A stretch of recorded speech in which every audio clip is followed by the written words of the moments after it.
Baik, selamat siang semua. Pada siang hari ini kita berkumpul di ruang ini dalam suasana yang hangat dan penuh semangat untuk acara yang begitu istimewa. Assalamualaikum warahmatullahi wabarakatuh. Waalaikumsalam warahmatullahi wabarakatuh.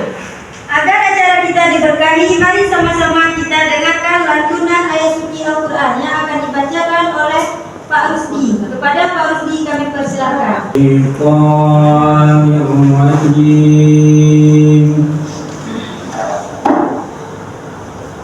Bismillahirrahmanirrahim. Alif Lam Mim. Dzalikal kitabu la raiba fihi hudan lil muttaqin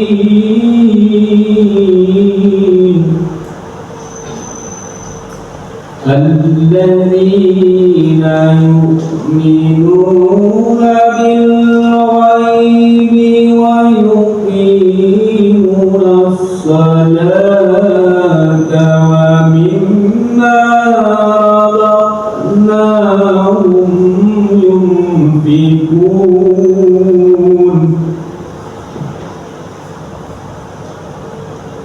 والذين يؤمنون بما أنزل إليك وما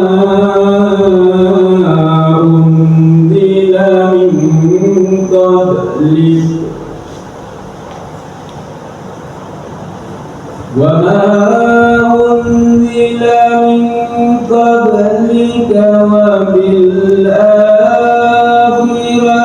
هم يوفقون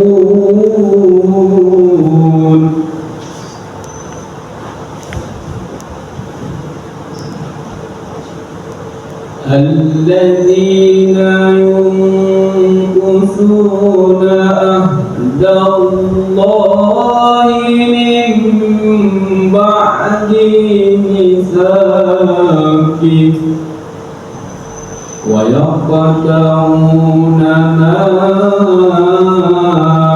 أمر الله به أن يرسل ويفسدون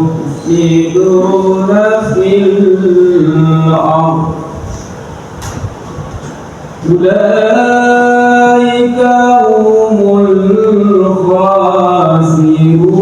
الخاسرون كيف تكفرون بالله وكنتم أمواتا فأحياكم ثم يميتكم ثم يحييكم ثم إليه ترجعون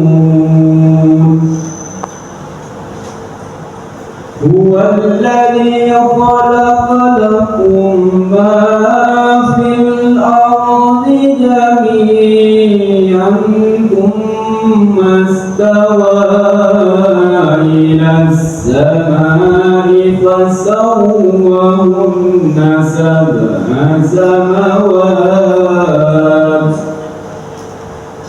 وهو بكل شيء عليم صدق الله العظيم.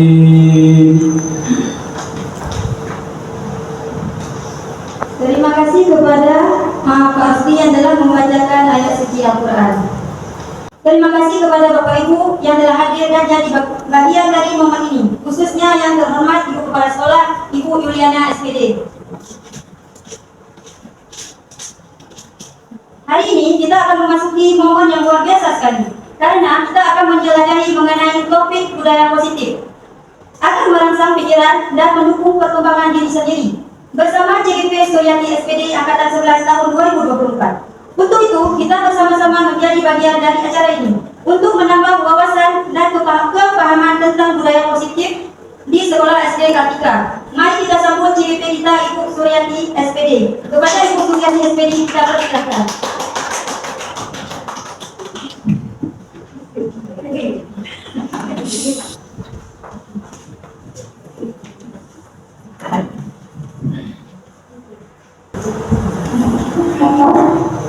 Bismillahirrahmanirrahim. Assalamualaikum warahmatullahi wabarakatuh. Waalaikumsalam warahmatullahi wabarakatuh. Apa kabar ibu-ibu semua? Masih semangat?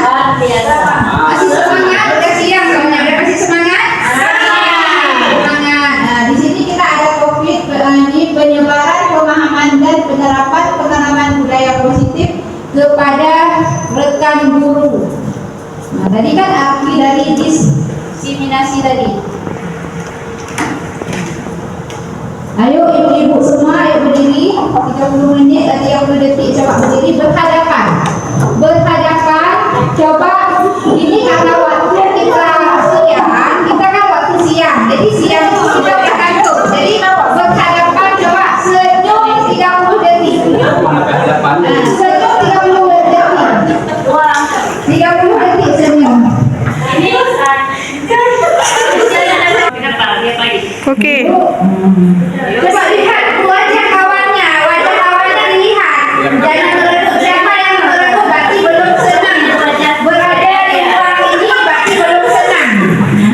Belum senang berarti berada di ruang ini. Jadi kan lihat wajah temannya. Wajah temannya merenung atau suka?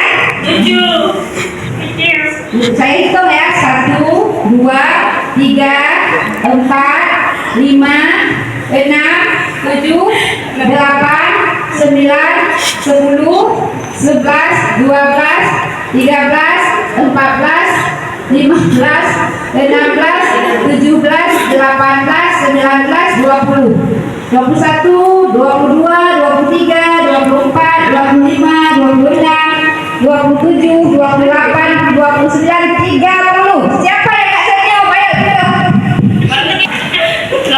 Ayo, yuk, sebelum kita mulai acara, kita ada kesepakatan forum diseminasi. Nah, satu, ibu-ibu bisa lihat ini ada soal pemantik. Menghargai siapapun menjadi pendengar yang baik. Jadi jangan bertanya ya, jadi pendengar yang baik. Kemudian ini di bawahnya bisa ibu-ibu tulis apa kemauan ibu. Ini seperti kita di dalam kelas, inilah budaya positif kita. Di dalam kelas kan kita menyuruh anak-anak kita, nanti kita suruh membuat keyakinan kelas. Inilah berdasarkan inilah. Jadi ibu-ibu boleh menambah. Ini yang ketiga apa? Boleh ibu menambah apa? Menghormati siapapun. Menghargai siapapun, menjadi pendengar yang baik. Menghormati Dan pendapat orang lain. Menghargai. Menghormati. Kita menghargai ibu. Ini menghargai pendapat. Jadi di bawah Menghargai dan menjadi pendengar yang baik. Menghargai. Menyiapkan HP. Boleh? Silentkan HP.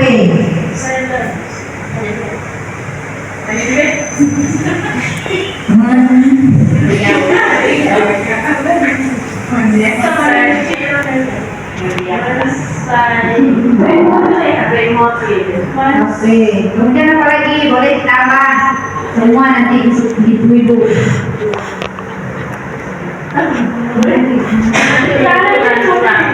Nah, udah ya, itu forum kesepakatan diseminasi kita hari ini.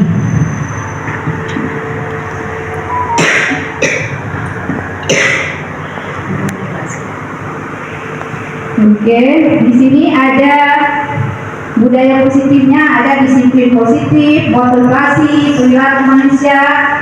Seorang guru yang baik, kita harus memiliki kemampuan dalam mewujudkan budaya positif di sekolah. Budaya positif tersebut dijalankan dengan menerapkan konsep-konsep inti seperti ini. Nah, jadi ada di kelas kita semua nanti ibu-ibu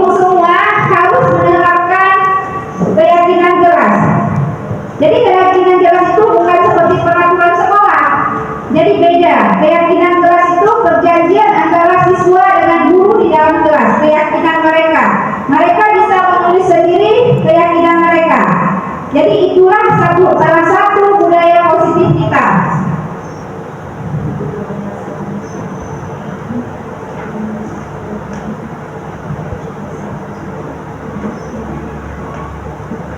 Disiplin positif.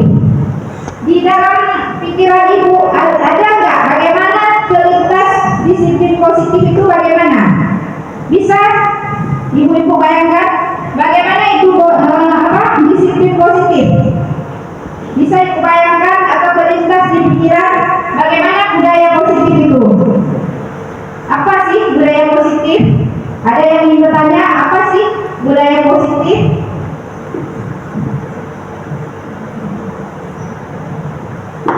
Ayo siapa? Ada yang bisa dipikirkan apa di kepala ibu-ibu bapak-bapak?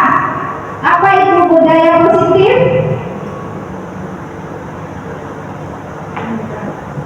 Budaya positif misalnya salah satu anak-anak kita datang di pintu pagar memberi salam. Itu adalah budaya positif memberi salam.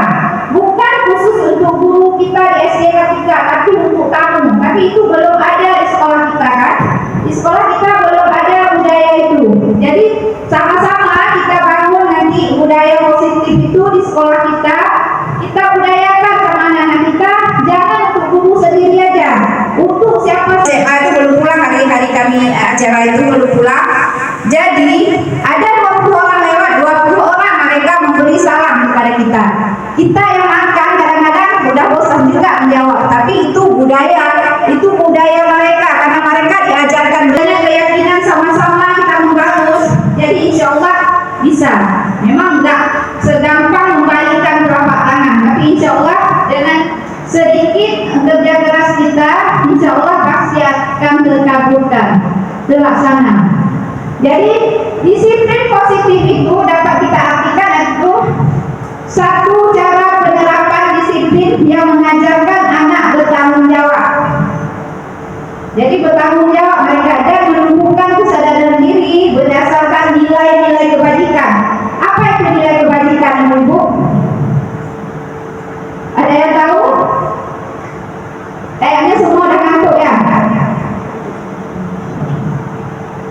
Jadi nilai kebaikan itu jangan kita menyerahkan kepada anak, tapi kita mencontohkan juga. Misalnya lebih ke arah disiplin diri kita, misalnya mengontrol diri kita dalam melakukan segala tindakan. Itu juga termasuk disiplin positif.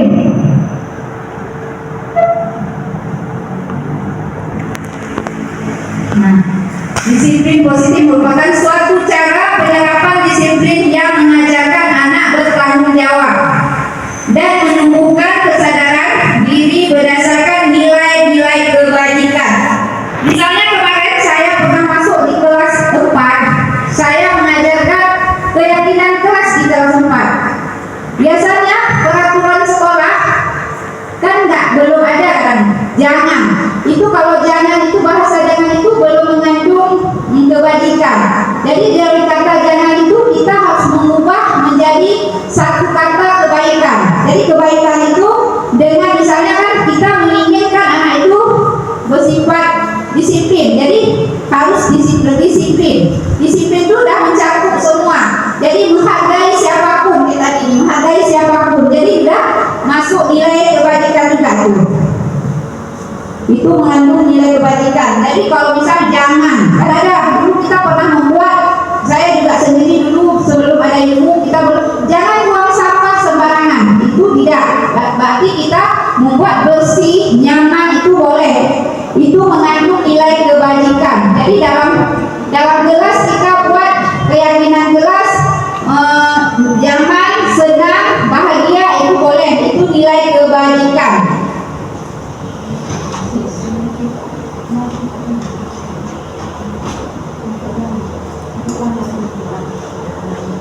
Dalam melakukan segala tindakan. Jadi anak-anak kita kontrol, juga kita beri arahan.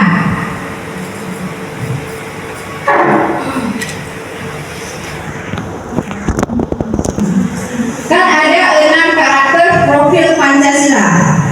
Dari 6 profil Pancasila ini kita sudah menerapkan di dalam kelas apa enggak? Itu kita bisa lihat dari bagaimana di dalam kelas.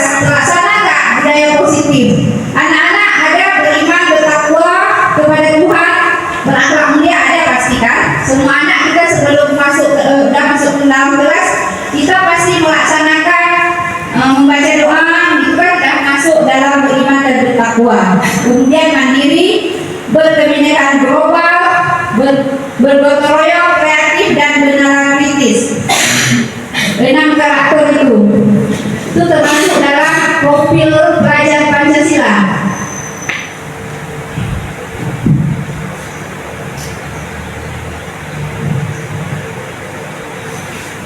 Motivasi perilaku manusia. Apa itu ibu-ibu? Tahu nggak motivasi perilaku manusia? Apakah kita ingin melakukan pekerjaan kita atau ingin kita diberi mendapat penghargaan aja, atau ingin mendapatkan uang, ataupun kita ingin menjadi PNS, ASN? Ini termasuk motivasi perilaku manusia. Jadi jangan kita kadang-kadang nggak ikhlas kerja kita karena mengharapkan sesuatu. Jadi bagaimana niat kita pertama dalam hati, niat kita bagaimana dalam hati, itulah motivasi yang bagus. Perilaku kita kan bermacam-macam kan, perilaku kita manusia bermacam-macam. Ada 3 perilaku manusia: untuk menghindari ketidaknyamanan atau hukuman, untuk mendapatkan imbalan atau penghargaan dari orang lain, untuk menjadi orang yang mereka inginkan dan hargai diri sendiri dengan nilai-nilai mereka percayai.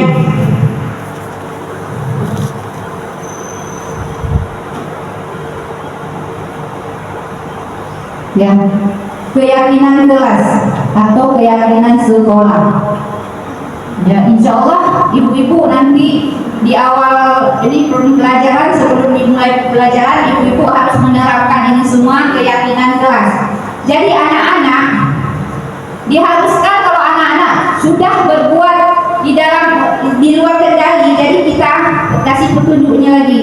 Masih ingat gak keyakinan kelas kita? Apa keyakinan kelas kita? Jadi orang tuh, anak-anak bisa introspeksi diri, dia melihat, oh iya, sesuai gak tingkah laku kalian dengan keyakinan kelas kita?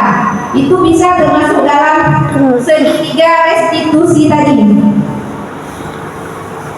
Jadi kalau anak-anak ada kasus, kita selesaikan dengan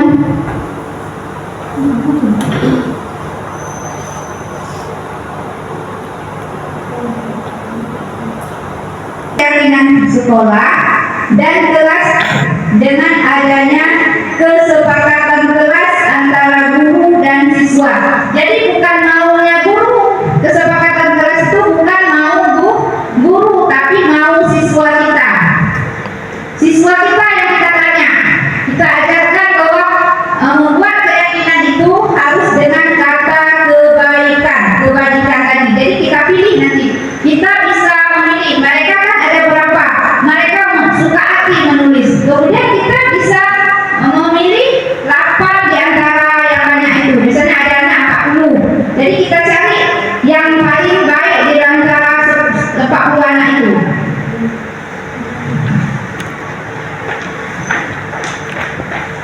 Ingat dan dipahami dan harus diterapkan di lingkungan sekolah. Jadi harus kata universal itu apa? Ibu tahu universal itu apa? Menyeluruh. Jadi harus menyeluruh, semua sama rata mendapat keyakinan kelas itu. Jangan berpihak untuk guru aja, tapi untuk anak-anak enggak. Jadi harus kita berpihak semua pihak.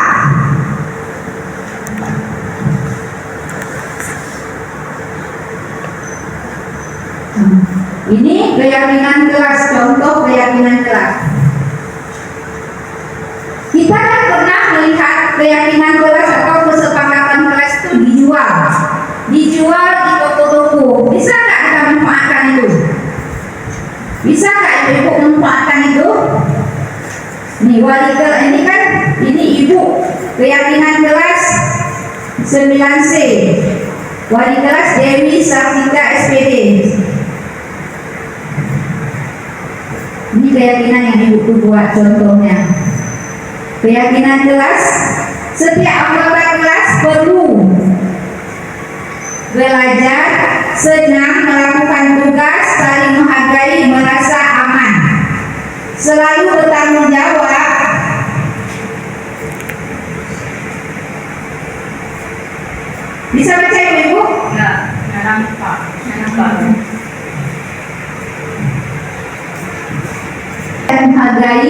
mendengarkan serta kurang jelas. Kemudian ini hormati. Nah, ada hormati ke. Jadi ada berapa ini contoh. Jadi kita tidak boleh membeli keyakinan yang dijual di pasar. Memang tak mahal kan, dijual 10.000 udah dapat.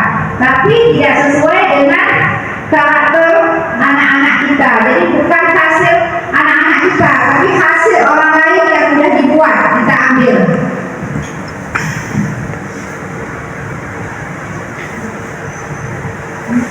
Yuk ibu-ibu semua. Kenapa ibu-ibu udah capek ya, ngantuk ya? Jempol, tangan kiri kelingking. Ayo 1, 2, 3.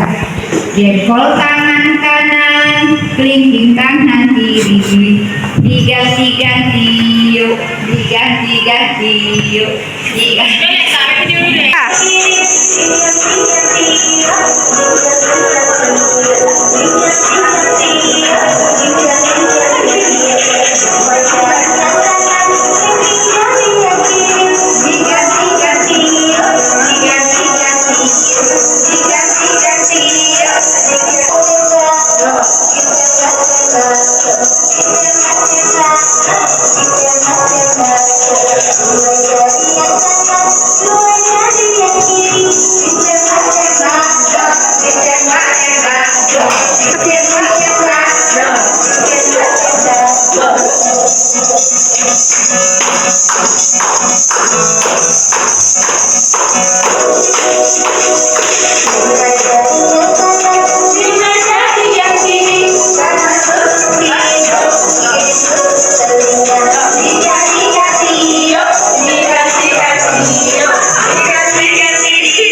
Kebutuhan dasar manusia.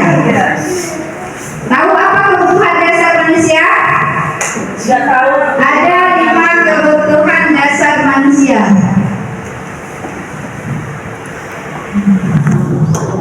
Ada pernyataan, coba ibu baca.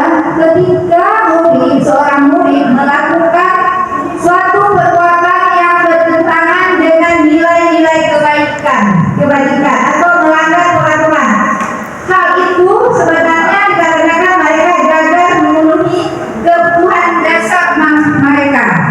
Misalnya, kan pernah saya cerita yang anak kelas 1 yang namanya si Ocha. Itu dia kebutuhan dasar 5 itu dia nggak dapat dia di rumah. Makanya mungkin sampai ke sekolah dia berbuat begitu, itulah dia. Jadi anak kita juga kadang-kadang kenapa kita emosi juga begitu, kita mungkin di rumah belum dapat yang itu, makanya sampai kemarin kita pingin nangis, pingin marah-marah, itulah dia. Ada kebutuhan dasar kita yang 5 itu mungkin nggak kita dapat. Bukan anak-anak aja, orang tua juga perlu 5 kebutuhan dasar.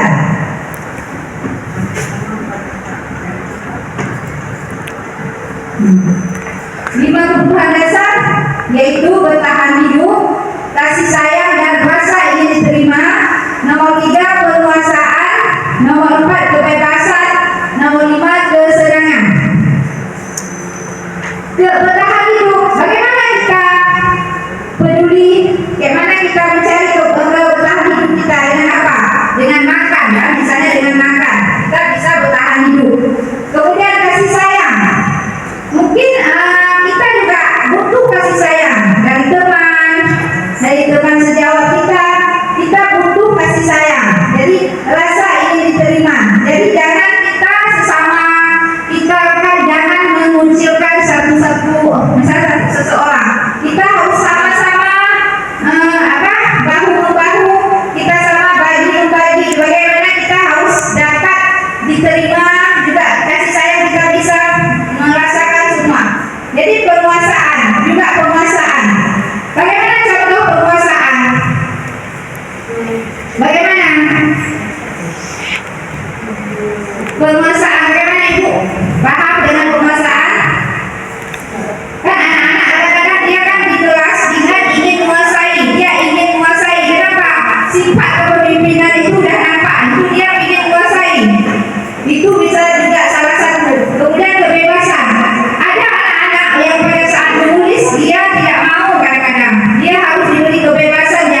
Jadi mungkin dia dengan begitu dia senang, tapi perbuatan dia itu sudah melanggar dengan nilai kebaikan. Studi kasus Ibu Zulaikha, guru wali kelas 1 misalnya, sedang bingung menghadapi ulah salah satu murid di kelasnya. Tommy beberapa anak telah mengeluh Tommy yang sering meminta bekal makan siang mereka dengan paksa. Jika Anda menghadapi situasi seperti Ibu Zulaikha, apa yang Anda lakukan? Menurut Anda kira-kira apa alasan Doni melakukan hal itu? Itu kasus tuh. Bagaimana? Bagaimana ibu-ibu bisa kasih pendapat bagaimana menyelesaikan kasus demikian? Itulah namanya budaya positif. Kita kan mengajarkan anak-anak. Jadi kemarin mungkin salah kita dalam penanganan kasus. Jadi sekarang kita sudah ada sedikit ilmu tentang cara menangani kasus. Jadi siapa yang kita panggil di sini? Siapa yang kita panggil? Tommy atau Doni? Ya. Tommy yang ambil. Ambil itu. Yang ambil siapa? Yang ambil Ibunya yang harus dipanggil. bingung menghadapi ulah salah satu murid di kelas. Misalnya Tommy beberapa hari seringkali meminta bekal. jika Anda apa kira-kira alasan Tommy melakukan hal itu? Dia nggak ada, jadi cari kebutuhan dulu punya kawannya ya, punya kawannya yang lapar. Kan punya kawan lebih menggoda kadang. Jadi anak kadang-kadang dia ada bekal sendiri, tapi bekal yang dia bawa dia ingin bekal orang lain. Mungkin itu salah satu dia kesenangan dia, usil teman itu kan, usil teman. Jadi kita selaku ibu Zulaikhanya kita panggil si Tommy tadi, kita tanya bagaimana ibu-ibu? Itu kan termasuk yang segitiga tadi. Jadi kita tanya bagaimana?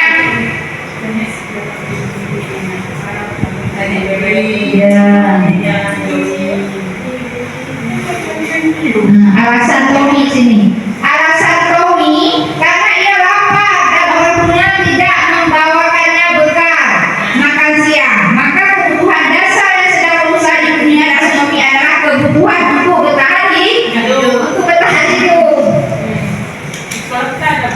Ya? Kemudian alasan kedua Tommy, karena dia merasa senang temannya jadi memperhatikan dia. Jadi ada anak butuh perhatian dia. Tapi di rumah dia kurang diperhatikan, makanya dia sampai ke sekolah dia ingin kita gurunya yang memperhatikan. Jadi ketika temannya melapor tindakannya itu pada guru dan gurunya memberitahu orang tuanya sehingga orang tuanya jadi memperhatikan dia, maka kebutuhan dasar yang dia penuhi adalah kebutuhan akan kasih sayang dan rasa ingin diterima. Jadi itu yang dia cari, seperti anak kita Panji kan, itu dia.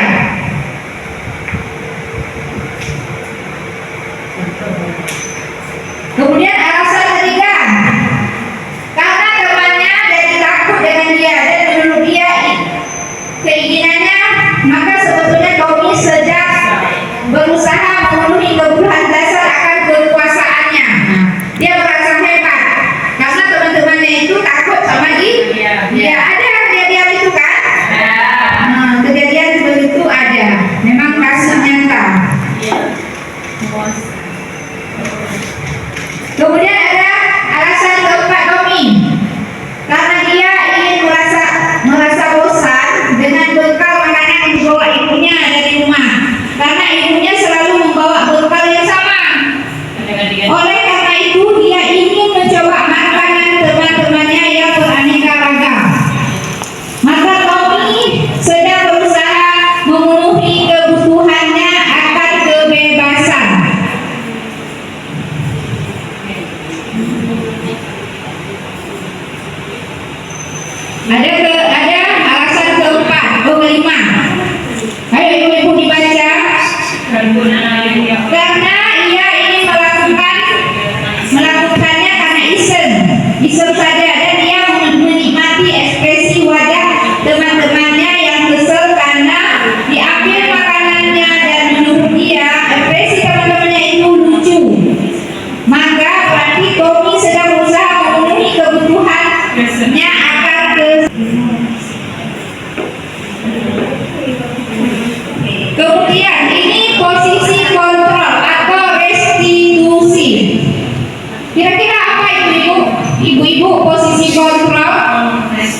Apa itu restitusi?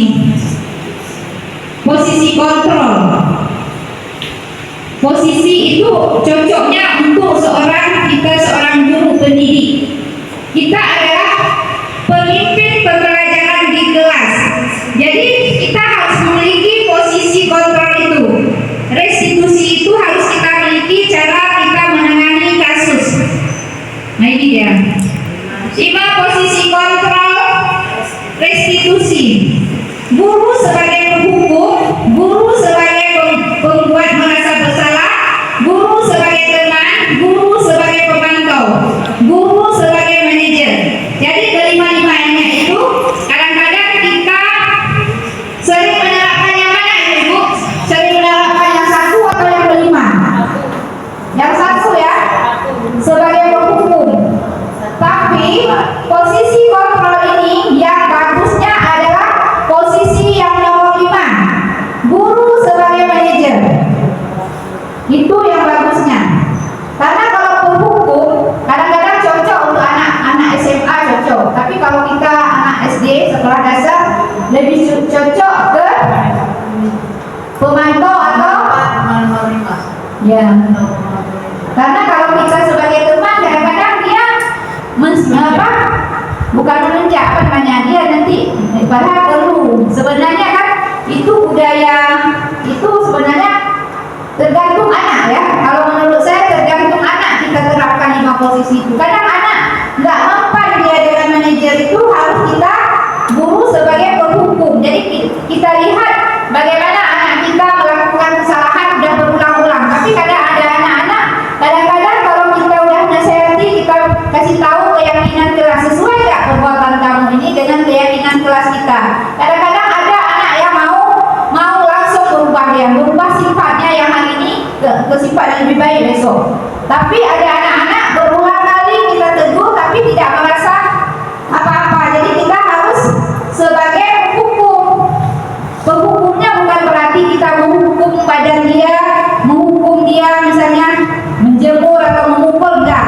Penghukum itu kita menyuruh apa yang memberatkan dia, misalnya menyuruh dia tindakan misalnya membersih kamar mandi, atau misalnya kita suruh dia menulis kesalahan dia di buku, itu bisa juga.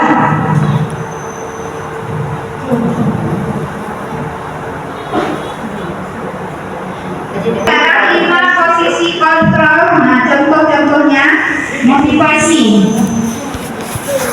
Guru berbuat, penghukum coba ibu perhatikan. Kan tadi ada kesepakatan kelas kita kan? Apa kesepakatan kelas kita? Menghargai siapapun. Ini coba ibu perhatikan 5 posisi kontrol dan cara penerapannya. Coba ibu lihat. Motivasi sebanyak guru berbuat apa ini? Menghati atau menunjuk atau menyakiti atau menyindir. Nah, itu perbuatan guru atau tidak? Itu yang menghukum tadi. Kita tunjuk-tunjuk menghati anak-anak. Kemudian menyakiti, menyindirnya, boleh nggak kita seorang guru? Iya. Kemudian guru berkata kalau kamu tidak lakukan, awas ya, rasakan. Boleh nggak kita bilang itu? Hasilnya membentuk menyalahkan orang lain dan berbohong. Kemudian kaitan dengan dunia berkualitas. Murid meletakkan guru di luar dunia berkualitasnya. Jadi dia jam sama kita. Nanti pada saat dia tamat, dia tidak menghargai lagi kita. Nampak sebelah sana? Nanti juga marah lagi. Jadi kita tidak dihargai lagi sama murid kalau sering marah-marah. Kemudian perbuatan merasa bersalah. Bagaimana? Berceramah mengatakan seharusnya ya. Kayak gitu kan sering kadang-kadang kita melakukannya itu. Ibu kecewa sama kalian. Kan pernah kan kita sering, bukan pernah sering kita melakukannya karena dia mungkin nggak berubah. Dan hari ini begini, besok begini, nggak menulis. Kita kan selalu bilang itu kecewa itu. Kemudian guru berkata lagi, kamu seharusnya ya, kamu sudah tahu. Ibu lelah sekali mengatakannya ini. Ibu stres, kan pernah kita bilang kayak itu. Ibu stres, pusing kadang-kadang kan.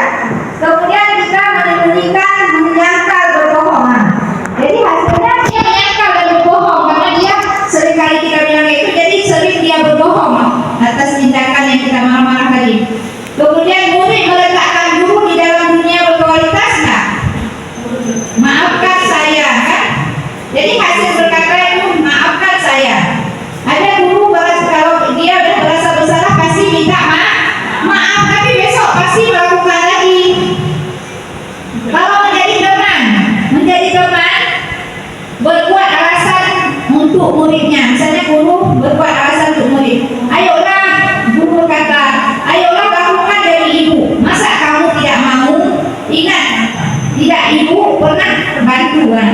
Ibu bantu misalnya kan jadi teman kita, jadi membantu dia, jadi dengan berkata ayo bantu ibu, dia mengerjakan sesuatu kita minta bantu dia, ayo kerjakan ini nanti ibu kena marah sama ibu kepala sekolah misalnya. Itu menjadi teman, posisi kita menjadi teman.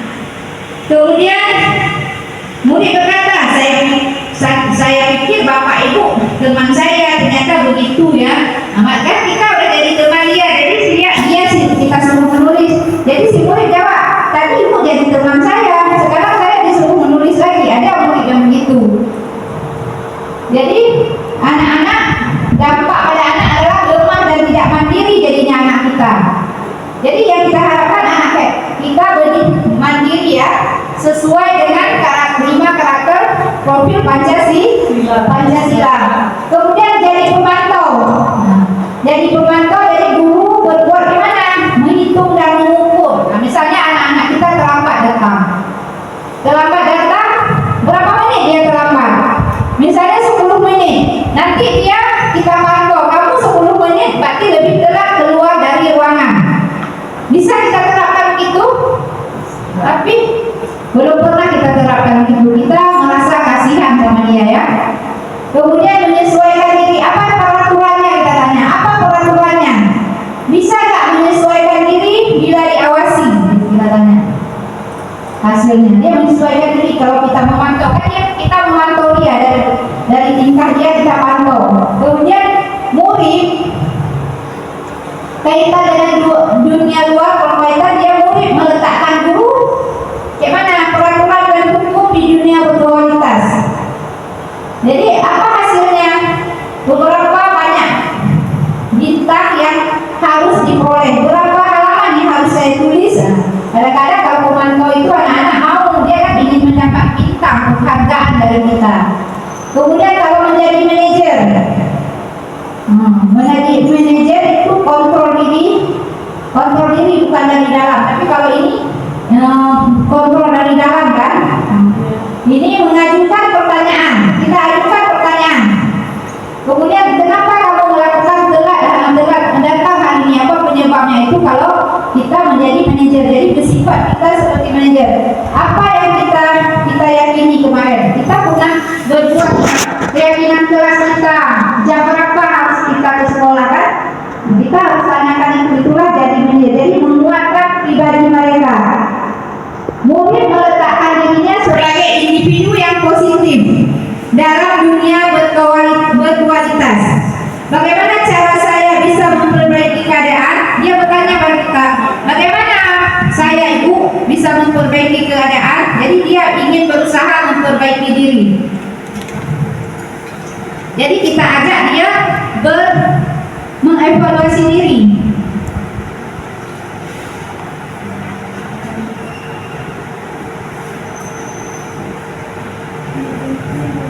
Ini posisi kontrol restitusi. Saya sudah pernah menerapkan di antara posisi kontrol tadi tersebut. Sebaiknya seorang guru menggunakan posisi kontrol sebagai manajer. Jadi saya pernah kejadian di kelas 1.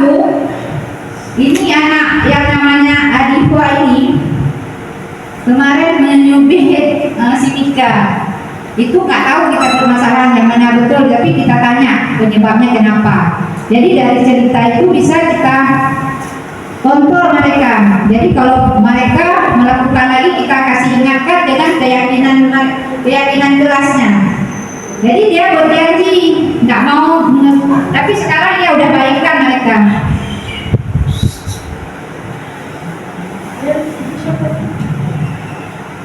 Sebagai manajer, jadi guru dapat berbuat sesuatu bersama murid, mempersilahkan murid bertanggung jawab dan mendukung murid agar menemukan solusinya. Jadi kita tanya, ini kamu sudah berbuat salah, kayak mana tindakan selanjutnya? Minta maaf, Bu, dia jawab.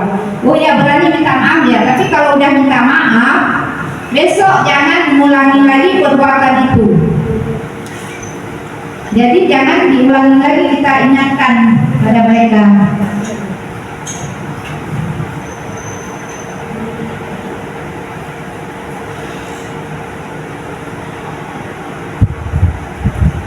Selain itu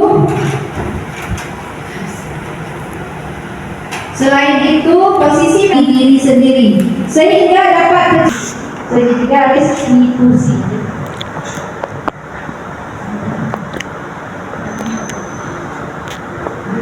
Ini tahap dalam segitiga restitusi adalah menstabilkan identitas, validasi tindakan yang salah, dan menyanyiakan keyakinan. Jadi ada 3 langkah dalam segitiga restitusi. Jadi ibu-ibu boleh menerapkan ini bagi anak-anak kita yang melakukan kesalahan atau kasus-kasus seperti yang saya tampilkan tadi, itu bisa dengan memperbaikinya dengan segitiga restitusinya ini.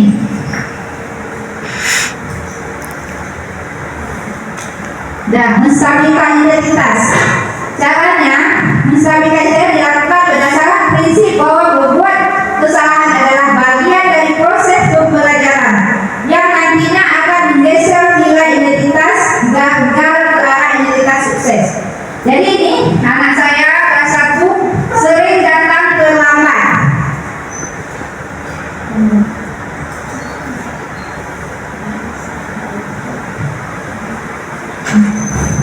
Ini juga posisi menstabil identitas. Jadi berbuat salah itu yang manusiawi, tidak ada manusia yang sempurna. Jadi kita menstabilkan identitas dengan cara dia melakukan kesalahan, kita bilang sama mereka, nah, bukan kamu aja pernah berbuat salah, ibu juga, manusia lain juga pernah buat salah. Jadi pastikan kita bisa menyelesaikan masalah yang kita buat, mencari tahu siapa yang benar, siapa yang salah. Jadi lebih tertarik untuk menyelesaikan masalah. Jadi jangan mencari tahu siapa benar, siapa yang salah. Tapi kita juga tidak mengajarkan pada mereka untuk tidak menyalahkan diri sendiri. Jadi langsung minta maaf dan tidak mengulang lagi perbuatan yang sama. Validasi tindakan yang salah. Jadi kita tanyakan. Salah satu dilakukan berdasarkan prinsip bahwa setiap perilaku berupaya memenuhi suatu kebutuhan tertentu, sehingga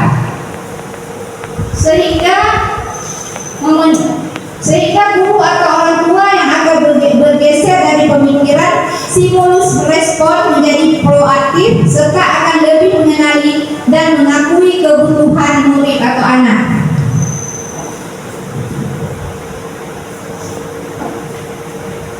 Validasi tindakan yang salah. Kamu pasti punya alasan mengapa kamu melakukannya. Kita tanya pada anak, itu namanya validasi tindakan yang salah. Jadi tanya sama mereka, anak-anak yang berbuat salah itu, kamu pasti ada sebab apa yang penting bagimu. Kenapa kamu melakukan itu?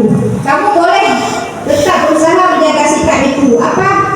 Tapi tambahkan sikap yang lain, yang baru misalnya. Maukah kamu belajar cara lain untuk mendapatkan yang kamu butuhkan tanpa harus memukul? Misalnya dia memukul orang. Jadi kita bilang itu ada cara lain yang lebih, misalnya kayak signifikan. Ada cara lain yang lebih dengan cara memukul. Jadi jangan memukul, ada cari cara yang lain.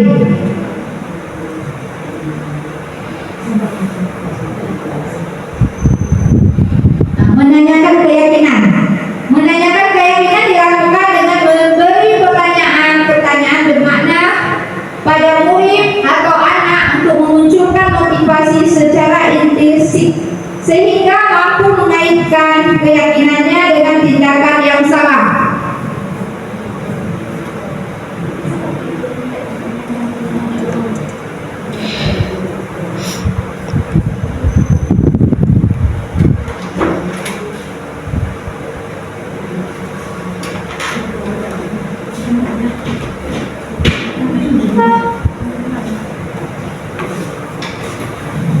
Jadi paham kan ibu-ibu semua? Paham kan? Jadi ada 5 posisi kontrol dan ada apa ini? Seorang guru yang baik harus memiliki kemampuan untuk menunjukkan budaya positif di sekolah. Budaya positif itu tersebut dapat dijalankan dengan menerapkan konsep-konsep inti ini, yang kelima-limanya ini.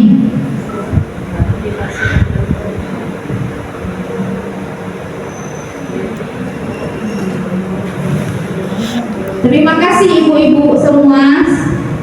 Demikianlah, semoga dapat menginspirasi akibat akhir kata, semoga tergerak, lekas bergerak dan mari bergerak. Tepuk tangan semua.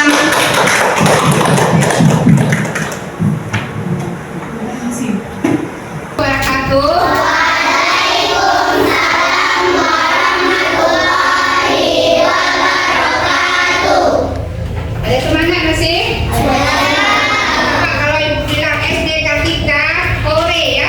SD Kartika, hore. Semangat belajar? Semangat. Semangat belajar? Hore.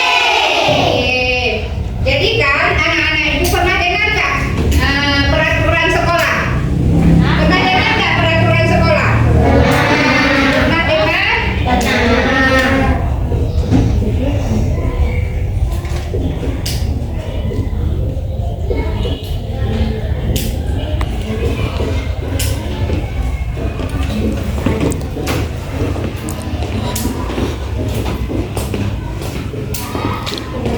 Apa ini bacanya?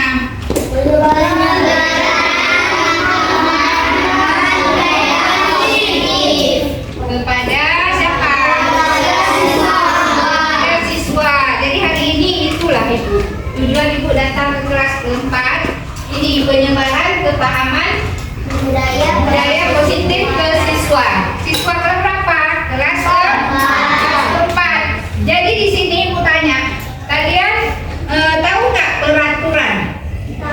Tahu peraturan? Kalau keyakinan, tahu apa keyakinan? Tahu apa ya dari tahu. Jadi, peraturan dengan keyakinan beda apa enggak? Beda. Kalau peraturan itu dia lebih ke peraturan sekolah. Tapi kalau keyakinan dia lebih ke perjanjian kalian ke dalam kelas. Misalnya perjanjian itu dia kan ya, kalian berjanji sesama di dalam kelas ini. Tapi perjanjian itu dia kita buat jadi keyakinan kalian, keyakinan kelas. Jadi keyakinan kelas itu dia harus kata bijak, kata kebaikan. Misalnya dia jangan, itu nggak boleh itu tidak berkata negatif, itu kata negatif kan? Jangan buang sampah, itu masih kata negatif. Tapi kata yang positif, yang penuh kebaikan. Yang penuh kebaikan itu adalah dengan apa? Misalnya menghargai, itu kan udah masuk dengan kebaikan di situ. Disiplin itu udah masuk dalam kebaikan.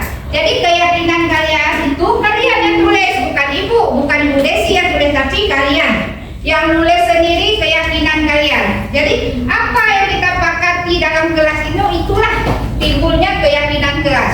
Jadi sekarang ibu akan bagi post-it ini untuk kalian. Post-it ini ibu bagi untuk kalian. Warnanya macam-macam ibu bagi untuk kalian, satu orang satu. Di dalam post-it ini kalian nanti tulis yang pingin kalian, yang kalian yakini di dalam kelas kalian apa yang kamu, siapa namanya ini? Siapa namanya? Gadira tulis menurut sendiri apa post-it ini. Kemudian siapa lagi? Ini Fatia. Ini bagi beda-beda ya warnanya ya. Aisyah juga. Semua beda-beda bagi ya. Beda-beda bagi. Tulis ya masing-masing ya. Kalau udah tulis, nanti kalian tempel di papan tulis. Ini saya lipat. Beda-beda ya. Warnanya beda-beda.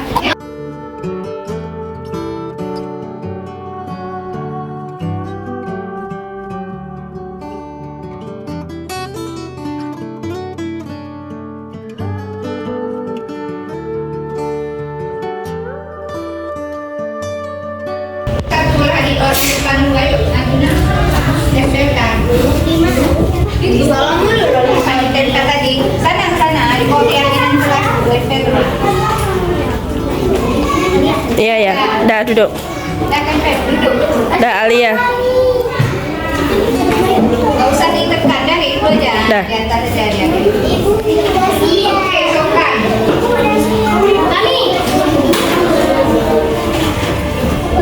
Kami Bu.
Udah.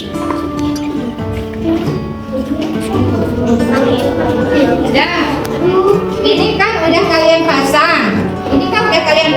Udah dulu. Cuma jadi ibu pilih kan banyak nih kan. Ibu pilih yang mengandung kata kebaikan. Kata kebaikan yang nah ini boleh ibu pilih satu.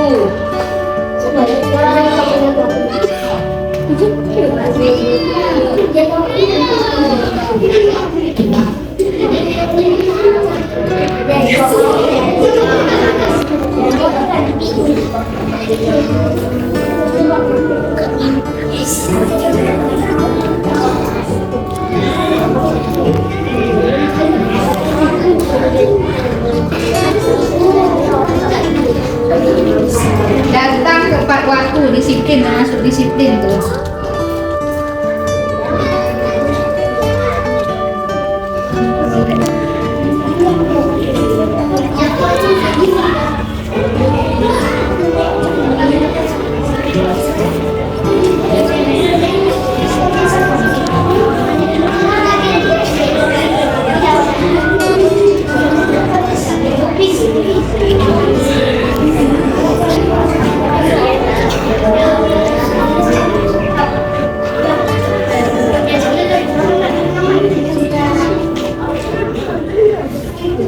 Yang keempat.